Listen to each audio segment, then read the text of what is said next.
ఎవడైనా నోటికి కళ్ళెము పెట్టుకొనక తన హృదయమును మోసపరుచుకొనుచు భక్తి గలవాడని అనుకుని ఎడల ఆ భక్తి వ్యర్థం.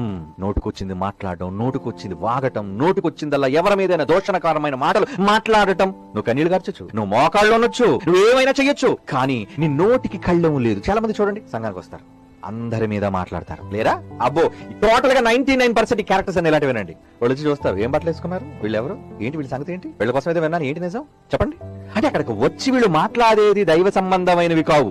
మరేంటి, చెడ్డ మాటలు, పనికిరాని మాటలు, ఎదుట వ్యక్తిని దూషించే మాటలు, ఎదుట వానిపైన దోషాలు ఆరోపణ చేసే మాటలు. లేవా ఇలాంటి వాళ్ళు?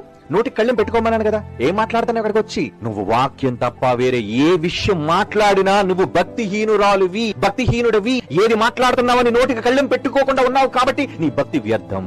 మీకు మీరు భక్తి పరులు అనుకుంటే కాదు, మనకు మనమే భక్తి పరులు మనం సర్టిఫై చేసుకుంటే కాదు, దేవుడు మనల్ని భక్తి పరులుగా గుర్తించాలి.